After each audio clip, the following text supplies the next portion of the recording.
Continuing our discussion about different parts of a triangle, we're going to look at two more lines or rays or segments that exist inside of a triangle. One we've already seen before, and one is new. So the first one is the perpendicular bisector. So a perpendicular bisector, we can kind of discern what it means just based on the name itself. So this is going to be a segment, line or ray that's both perpendicular to and bisects a given segment. So a segment, ray, line, or plane that is perpendicular to a segment at its midpoint is the definition. So real quick sketch of this is that if I have a segment, a perpendicular bisector of that segment will be a line or ray or segment or even a plane that intersects that segment at its midpoint. So it has both the properties that it makes two congruent segments here, and it makes a right angle with that segment. So this is a perpendicular bisector. It bisects a segment. Okay, so that's the thing that's actually doing the perpendicular and bisecting of. As opposed to, I'm going to skip the equidistant part, an angle bisector, which we've seen before, is a bisector of a given angle. So if I have an angle already, then my angle bisector will divide this into two congruent angles. Okay, so a perpendicular bisector bisects a segment versus an angle bisector bisects an angle. And so one other additional word that's going to be useful to us is the word equidistant here, which is just a point that is the same distance from two objects. For example, a midpoint is equidistant between the two endpoints of that segment. And the reason that's important to bring up now is because we're going to take a look at two more things, which are theorems. So the perpendicular bisector theorem, what it says is that if a point is on the perpendicular bisector of a segment, then it's equidistant from the endpoints of the segment. So what I mean by that is that if I have a segment here that I'm going to perpendicularly bisect, and then I have my line that comes through here, such that it is both perpendicular and bisects it. I'm saying that if I pick any point on this line, it will be the same distance from the two endpoints. And I could do this for infinitely many points. They will all be the same distance from the two sides. And that's where the word equidistant comes in here, is that any point along this line will be the same distance from my two endpoints. Okay, so obviously you can do this infinitely many times, and we're not going to prove it because it'd be a really easy proof here. You can see some right triangles that are being set up.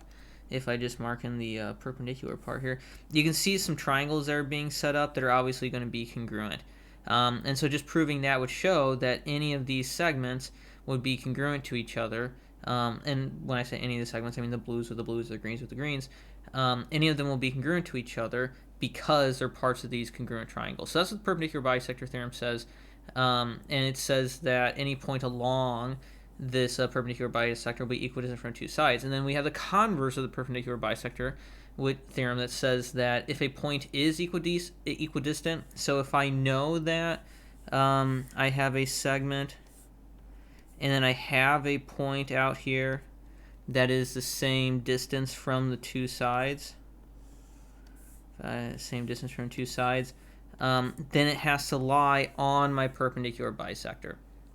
So I can't, for example, if I go back to my original diagram, I can't have a point out here that's the same distance from my two endpoints here and not have it lie actually on the perpendicular bisector.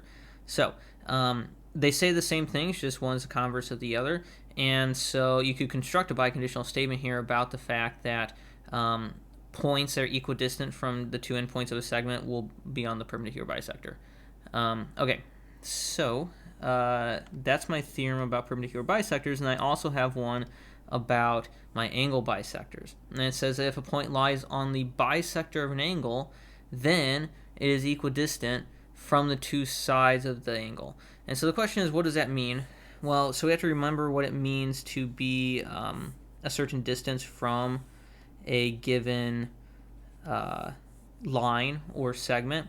And so what I mean by that is if I have the angle bisector here, if I have this line, or ray I guess, that bisects this angle into two congruent angles, what I mean by that is that if I pick a point on this angle bisector, then it'll be equidistant from the two sides of my angle. And so when we talked about side lengths before, or not side lengths, but distances before between a point and a line, or in this case a ray, what we're talking about is this perpendicular distance here. These two distances will be the same between the two sides of my angle if a point lies on the angle bisector. And again, I could just as easily prove this as before by talking about some congruent triangles here that I could work with. And so any point along this angle bisector, it'll be different each time, of course, but any point along here will be the same distance from the two sides. I guess I didn't actually mark that last time. Will be the same distance from the two sides. And obviously this distance will grow greater the further out I go and grow smaller as closer I get to my vertex, but it'll be equidistant between the two sides. And then the converse of that says, again, basically the same thing, just in reverse, is that if a point is equidistant from the two sides, it's got to lie on the angle bisector. So I have four theorems in total, two about perpendicular bisectors and two about angle bisectors that give me these additional properties about points being equidistant from something. And so I just have to be mindful of what exactly it is I'm talking about. I'm talking about in angle bisectors, distances from a line or a ray, parts of an angle, as opposed to my perpendicular bisectors, I'm talking about distances from endpoints. Which is going to be really important when we actually talk about these things in terms of triangles later on. Okay, and so the last thing that we're going to do is, I should get rid of these first, is talk about two more definitions, which is concurrent and point of concurrency. So what it means for two things to be concurrent is whenever I have three or more lines, rays, or segments that intersect at the same point. So before, we've talked about points of intersection. So if I have two lines that intersect at a point, this will be a point of intersection. And so if I drew in another line here, I would have in total 3 points of intersection between these three lines. However, if I have three lines that all intersect at the same point, that was poorly done, all at the same point, that's better, then what this point is called is, or rather what these lines are called, is that they are concurrent with each other because they all intersect at the exact same point. And then my point of concurrency would be this point in here, this shared point, the point of intersection of concurrent lines, rays, or segments. And obviously we don't have to stop just at 3. We could have, 4 or 5 or 6 or whatever lines that all intersect at the same point. They'd all be concurrent and they'd all share that one point of concurrency. And so what we're going to do next is actually combine all these ideas together about angle bisectors, perpendicular bisectors, them being equidistant from different things, and then these points of concurrency, and putting them actually into triangles. So I know we didn't actually bring up triangles at all in this, but the next thing we're going to do is actually talk about all these things in terms of triangles.